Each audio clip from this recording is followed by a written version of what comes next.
Welcome back. Last time, Seven started to remember things, and now he's rambling like a madman. So tell us the things in bits and pieces. Seven drew a large, muscled hand down across his face. He wiped the sweat from his brow. He spoke. What I can remember, I think it was a cop. A cop? Yeah. I was looking for that group of kids I kidnapped 9 years ago. You remember that, right? It was all over the news. Yeah. I was still in school. I didn't remember all the details, so I didn't remember some of it. There was a bunch of kids right around my age. They all disappeared, no one knew why. It's all over TV and the newspapers every day. They're saying they're investigating it. Yeah, that's what it looks like. Because I found something. There's a middle company called Cradle Pharmaceutical that had something to do with those kids. To figure that out, I managed to get some information out of somebody who worked for them. Told me a ship was leaving it that night with all the kids on it. And taking it to some kind of big passenger ship somewhere out in the ocean.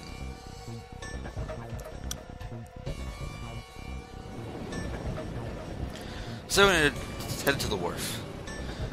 It kept a shot as before long from the ship he was looking for. There were a number of human shapes swimming towards the ship.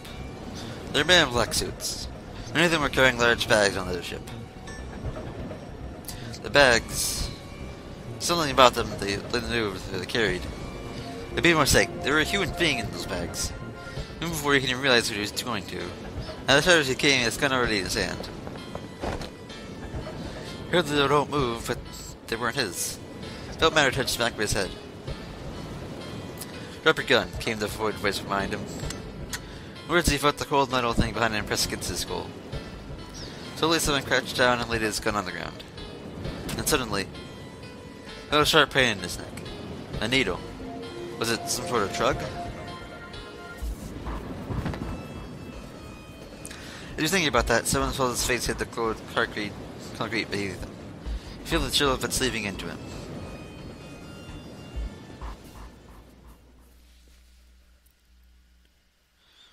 Ah, damn it. Shit, my head hurts. So woke to find himself lying on a hard floor. His neck appeared around the room. Where am I? There's a small shabby bed and a dirty sink. Toilet with no stall or privacy of any sort. This copy was the same place I've seen all too often. I'm in a cell, huh? I was at the toilet with the door set in the wall. Someone swung to his feet and hobbled towards it. He was doing a good job and another. He tried pulling it.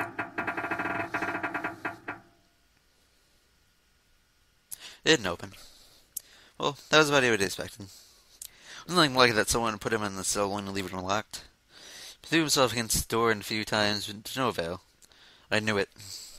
Someone grumbled to himself as he moved back towards his bed. He sat down.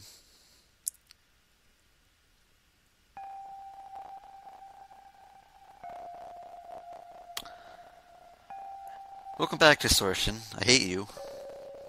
I don't know if you guys can hear that, but...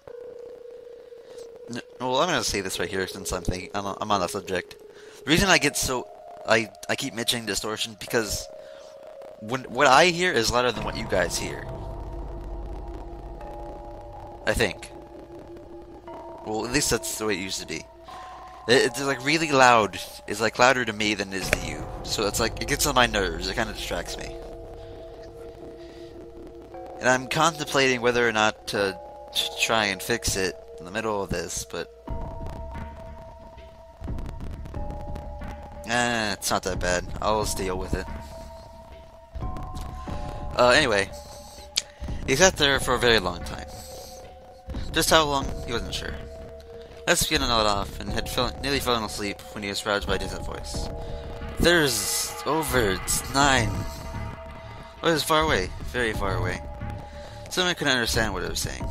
Nonetheless, it was a voice, and a high one, most likely a child. So I shot open. Her. Oh, here. Okaying. As he listened, he heard several different distinct voices. At least 5 or 6, possibly more. Where are the voices coming from? Looked around the room frantically. Perhaps the door? No. That wasn't it. What? What? No. Oh. It was coming from the left? It was coming from under the bed? He grabbed the bed and flipped it up with his ease. Jeez. There it was. There was a hole for ventilation in the wall where the bed had been, covered by a metal grate. Tim lay down on his stomach and peered through the grate. You couldn't see anything. It was too dark. Now he found it, however, there was no doubt. It was the source of the voices. For a moment he was confused. Why were there children nearby? He remembered what the man in the Creative Pharmaceutical told him. Not sure what it would take to kidnap children from the wharf waiting in a passenger liner in the ocean. Was someone on that passenger liner? Didn't matter. What mattered was that he'd find a way to the children. Tim looked at the metal grate. Could he foot through that hole? He took his finger through the grate and grabbed hold of it. Arrgh! Arrgh! Arrgh! Ah!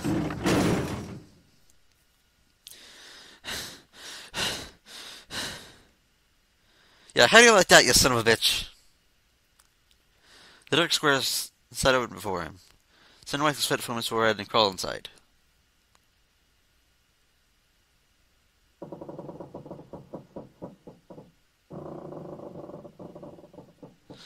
Still waiting for someone to resume his story. The longer he waited, however, the clearer it came that Seven had no intention of doing so. He's gone silent and simply stared off into the air, his eyes blank. Hey, what happened after that? He waited long enough. Seven shook his head. I don't remember what happens after that. I think I found some kind of door out of the duct. I think I found some kids, too. Oh man, why can't I remember what happened next? Oh man, what happened to the kids, Seven? You saved them? I don't know. I don't know if it was me.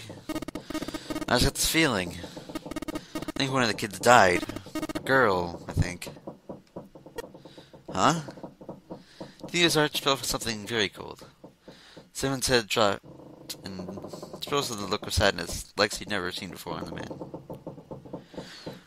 The large man's eyes blinked laterally as he was fighting back tears. He swallowed hard. The slide was like melancholy setting of an old abandoned building. He shook his head and spoke. No, I just don't ask me anymore, okay? They don't remember anything else. I thought Phil could hardly try to force an answer to the other man. There was something more he could do.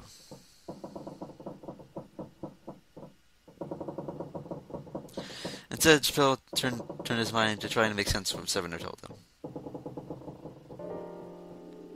Children had been kidnapped 9 years ago for apparently a company called Cradle Pharmaceutical had been behind the kidnapping and take the children on the ship they're on now. They had been brought on the ship for experiment. Something to do with controlling human beings, Seven had said. The 16 children had been kidnapped and were subject to the experiment. Seven had said 3 of their names were Ayori, Lei, and Nona. This is new information. He'd also learned that Seven was, or had been, a police officer. So there was a little he could do with this new information. He learned nothing about Nona Gamer Zero. He had no idea where they had been brought to the ship that had brought the site of their experiments 9 years ago.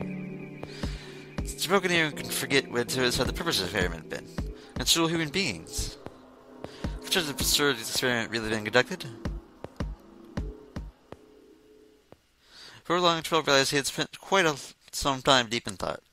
No time for that, he chided himself. He had work to do. Spillo took his head quickly to clear it, and turned to his investigation. Thoughts whirling in his head. Well, after those big revelations, we ended the episode here. Yeah. So next time we continue exploring the rooms here.